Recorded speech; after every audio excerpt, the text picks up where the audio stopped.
Let me tell you why you're here. You're here because you know something.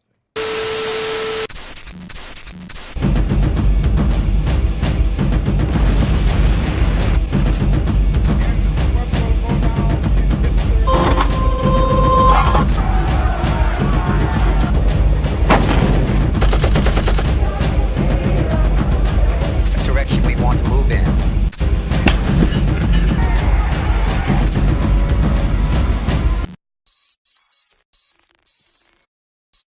I know Dianne Feinstein has been pushing for a gun law bill since 2013 to 2017 until now, which she's achieved.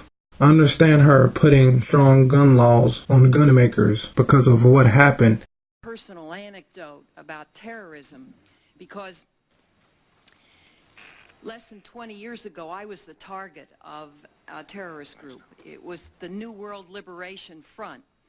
They blew up power stations and put a bomb at my home when my husband was dying of cancer. And the bomb was set to detonate around 2 o'clock in the morning, but it was a construction explosive that doesn't detonate when it drops below freezing. It doesn't usually freeze in San Francisco, but on this night it dropped below freezing and the bomb didn't detonate. I was very lucky, but I thought of what might have happened. Later, this same group shot out all the windows of my home, and I know the sense of helplessness that people feel. I know the urge to arm yourself, because that's what I did. I was trained in firearms. I'd walk to the hospital when my husband was sick. I carried a concealed weapon. I made the determination that if somebody was going to try to take me out, I was going to take them with me. Now, having said all of that, that was a period of time ago. And I've watched for these 20 years as terrorism has increased, both on the far extremist left and the far extremist right in this country. But I want to give her the benefit of the doubt and make sure she's not contradicting herself or being a hypocrite, because when you look at this other video, she says a completely different thing.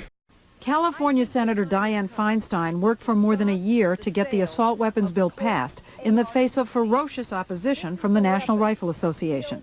She says she got the best she could. If I could have gotten 51 votes in the Senate of the United States for an outright ban, picking up every one of them, Mr. and Mrs. America, turn them all in, I would have done it. I could not do that.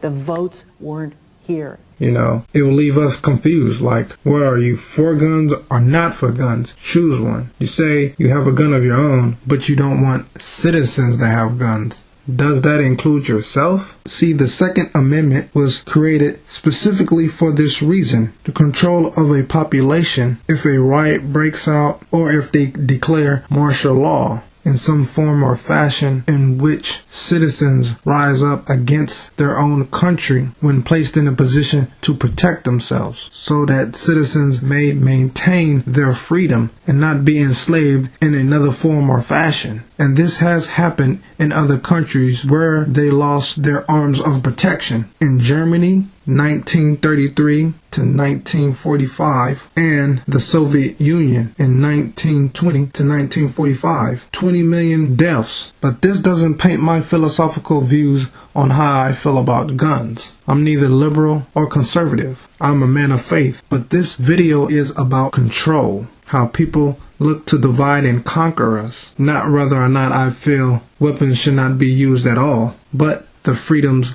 of the people. If politicians, so-called, want to really fix the situation, then fix the situation at hand, which was the authorities who are there to protect and govern us totally dropped the ball and didn't do their job at all. They totally ignored citizens doing their part to call in and notify the authorities of what happened and what was going on. There was no restrictions and punishments put on any of the authorities of their part when it came to dropping the ball and doing their part to protect other citizens. Let's get rid of the ignorant notion that when people say we have to get to the heart of the problem, which is restricting people's ability to get a hold of guns. Guns kill people. That's not true. People kill people. As we see at the beginning of time, Cain and Abel. Cain didn't need a gun to kill his brother. As it is in this day and age, we see terrorists use trucks, knives all the time, and if they get their hands on guns, they use guns. It's not guns killing people, like they just somehow take up on a life of their own and just fly around and start shooting people. No, it takes a human being to grab that arm and use it against another human being. And it's not going to stop a person from killing another person if they want to. If they can't get a hold of a gun, they're going to get a hold of a knife. If they can't get a hold of a knife, they're going to get a hold of a bat. If they don't get a hold of a bat, they're going to use their fist or their hands. Just have you seen in many homicides, somebody was choked out or punched to death, or even worse. Let's look at some of the facts that the authorities totally ignored and failed to fix, which they have done in other schools, in other school shootings, and haven't fixed. The FBI tipped off that this kid wanted to be a professional shooter, but they didn't even monitor Cruz. Then again, someone that knew him called the FBI tip line, giving them information about his plans to shoot up the school. The FBI also found out that Cruz posted a YouTube comment about him wanting to be a shooter. The FBI failed.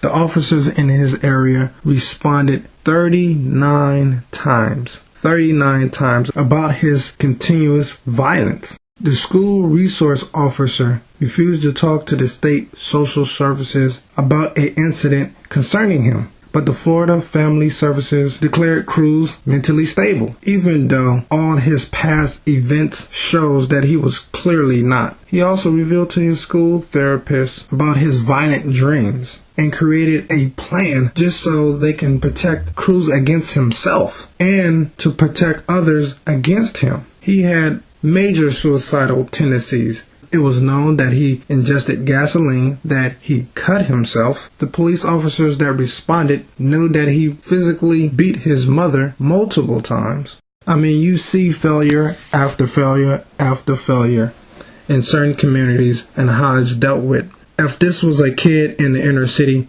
we would not even be having this conversation. And I'm trying to point this out for a reason. The school therapist said that he was a threat, and they knew about his death threats to his ex-girlfriend. The authorities felt that he should be institutionalized, but the school looked the other way when it came to his violent behavior because they wanted to keep the statistics down in the county of how bad it would make their area look in being pleasant. We continuously see the failure of these people and to really protect our citizens, just so the crime rate in the county wouldn't be so high. All these multiple signs of potential violence and people getting killed.